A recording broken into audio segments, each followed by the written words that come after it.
નમસ્કાર દર્શક મિત્રો, સમાચારની વાત કરવામાં આવે તો ઝાલોદ તાલુકાના દાંતિયા ગામે ચાકલિયા પોલીસે વિદેશી દારૂના જથ્થા સાથે કાર ચાલકની ધરપકડ કરી।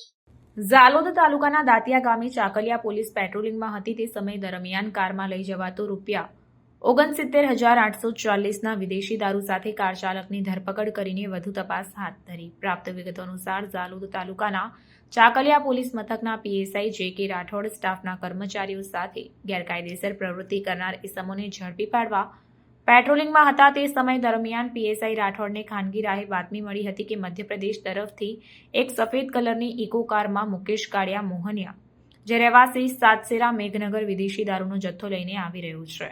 જે મળેલ ખાનગી બાતમીના આધારે ચાકલિયા પોલીસ સ્ટેશનના પીએસઆઈ જે.કે. રાઠોડ સ્ટાફના માણસો સાથે ઝાલોદ તાલુકાના દાંતિયા ગામે નવીન બની રહેલા દિલ્હી મુંબઈ કોરિડોર નજીક બાતમીવાળી કારની વોચમાં હતા તે દરમિયાન બાતમીવાળી ઇકો કાર આવતા તેને રોકી તેની તલાશી લેતા વિદેશી દારૂનો જથ્થો મળી આવ્યો હતો।